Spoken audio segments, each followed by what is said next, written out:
Hello class 6, I am your English teacher Ashok present with a new video for you. I hope all of you will be fine at home. Today I will discuss the third chapter of the book Honeysuckle. The name of the chapter is Taro's Reward, so let us see what is there in this chapter. Before you read, column is there. This is a story about a thoughtful and loving son. He works hard to fulfill his parents' wishes and gets some unexpected help. Tarot's Reward. This is the title. Tarot is the name of a boy, and reward means prize. So, this is a story about a thoughtful and loving son who works hard to fulfill his parents' wishes and gets some unexpected help in one way or the other. Now, let us see the text. A young woodcutter. Woodcutter means who cut wood to earn livelihood named Taro lived with his mother and father on a lonely means deserted or alone. Hillside means near the hills. All day long he chopped means cut, wood in the forest. Though he worked very hard, he earned means obtained very little money. So in this part of the text we read that a young woodcutter whose name was Taro used to live in the deserted hillside with his mother and father. Throughout the day, he used to cut wood in the forest. He worked very hard, but could earn only a very little money. Now, let's see what is there in the next part. This made him sad, for he was a thoughtful son and wanted to give his old parents everything they needed. One evening, when Taro and his parents were sitting in a corner of their hut, a strong wind began to blow. It whistled through the cracks of the hut. Whistled through means passed through with a whistling sound, and everyone felt very cold. Suddenly, Taro's father said, I wish I had a cup of sake. It would warm me and do my old heart good. So, these are words of Taro's father. In this part of the text, we read that the fact that he was getting very little money, Taro become very sad that he was working very hard but still not enough to fulfill his parents' wishes. As he was thoughtful son and wanted to give all comfort to his parents, he was very sad to think about his working condition. One day, when the whole family was sitting in the corner of their hut, a strong wind began to blow. It was coming in through the cracks of the hut and was producing a whistling sound. Everyone felt cold because of the blowing wind. At that time, Taro's father wished to have a cup of sake as it would warm him and do his old heart good. So, this was there in this part of the text. Now, let us see what is there in the next part. This made Taro sadder than ever, for the heart-warming drink called sake was very expensive. How do I earn more money? He asked himself, how do I get a little sake? Sake is a popular Japanese drink. Sa is pronounced like fa in father, and K rhymes with way. So it is pronounced like sake. For my poor old father, he decided to work harder than before. Next morning, Taro jumped out of bed earlier than usual and made his way to the forest. Means went to the forest. He chopped and cut as the sun climbed, and soon he was so warm that he had to take off his jacket. His mouth was dry and his face was wet with sweat. My poor old father, he thought. If only he was as warm as I. So, in this part of the text, we read that after hearing his father's wish for a cup of sake, Taro became sadder than ever because the heart-warming drink called sake was very costly. He asked himself that how could he earn more money so that he may be able to fulfill his father's wish. Then he decided to work harder than before. Next morning, Taro got up early in the morning and went to the forest. He cut and chopped wood and was engrossed in his work. He felt heat in his body as there was sunshine. So he took off his jacket. His mouth was dry and his face was wet with perspiration. At that moment, he thought about his father to be as warm as he was. So, this was there in this part of the text. Now, let's see what is there in the next part. And with that, he began to chop even faster, thinking of the extra money he must earn to buy the sagi to warm the old man's bones. Then suddenly, Taro stopped chopping. What was that sound he heard? Could it be Could it possibly be rushing water? Taro could not remember ever seeing or hearing a rushing stream. Stream means a small river or a brook in the part of the forest. He was thirsty. The axe. Axe means it is a wood cutting tool, you can say. In Hindi, we say it kulhadi. Dropped out of his hands and he ran in the direction of the sound. So, in this part of the text, we read that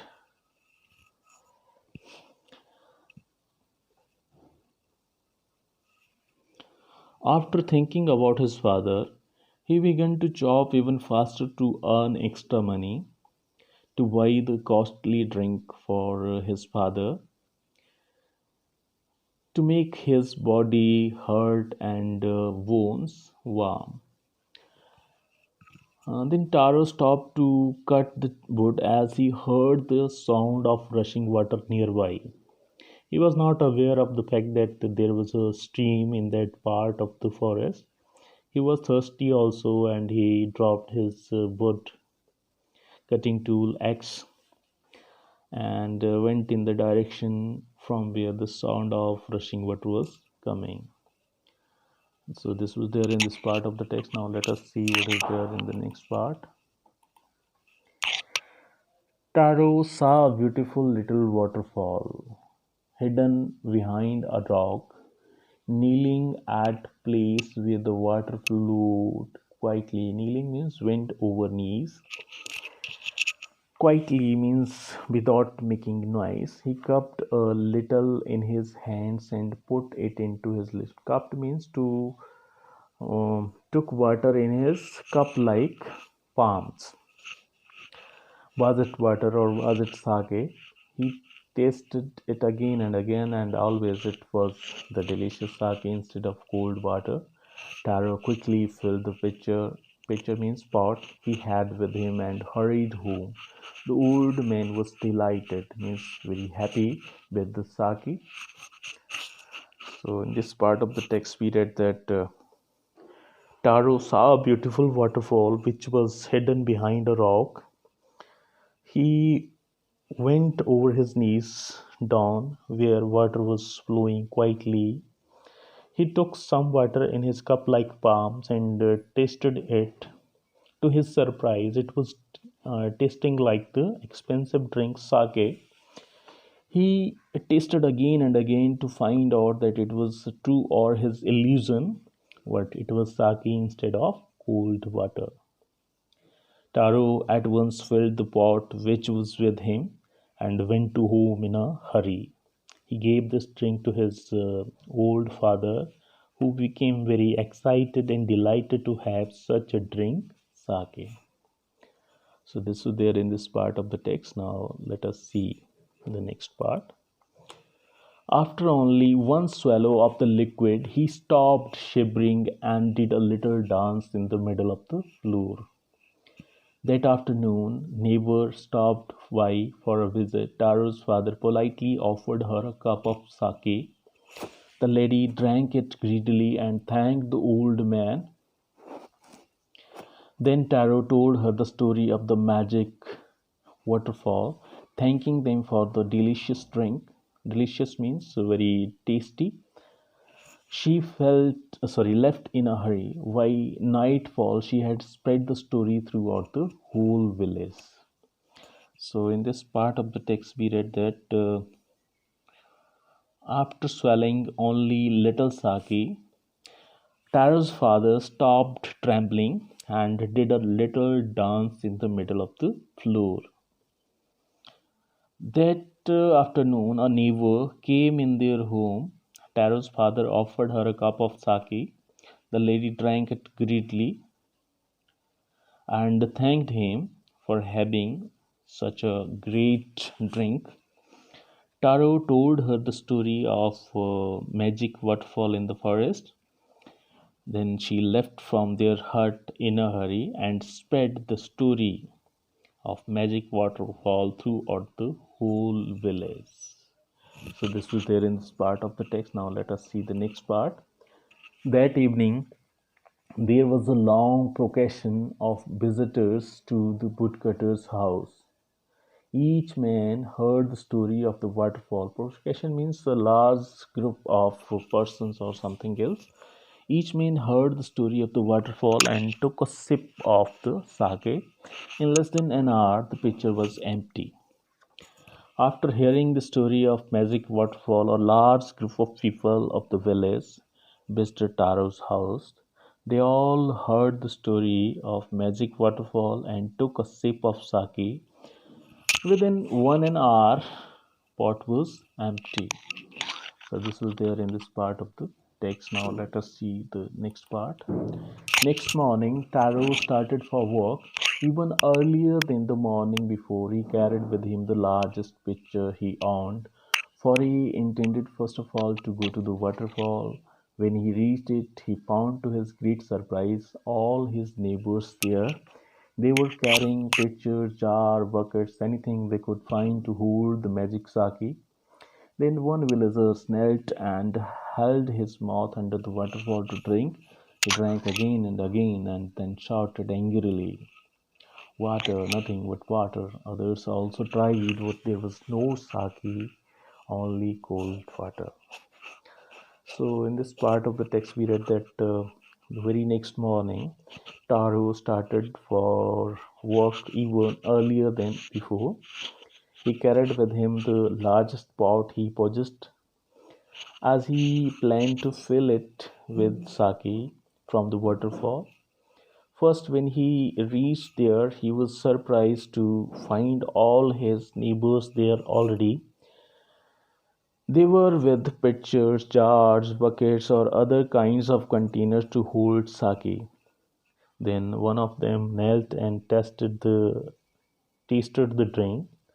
He was surprised to know that it was only water, not sake. One of them also tried, but it was only water, not sake. So in this part, it was there. Next part, we have been tricked, shouted the villagers. Where is Taro? Tricked means deceived, duped, or befooled. Let us drown him in this waterfall. But Taro had been wise enough to slip behind a rock. When he saw how things were going, he was nowhere to be found. Muttering their anger and disappointment, the villagers felt. Muttering means speaking unclearly. Left the place one by one. Taro came out from his hiding place. Was it true? He wondered. Was the sake a dream? Once more he caught a little liquid in his hand and put it to his lips. It was the same fine sake. To the thoughtful son, the magic waterfall gave the delicious sake. To everyone else, it gave only cold waters. So, in this part of the text, we read that all of the villagers were shouting in anger that they have been befooled by Taro. They started to search Taro as they wanted to drown him in the waterfall for duping and cheating them. Taro slipped behind a rock to hide and nobody could find him. All of the villagers went muttering in disappointment.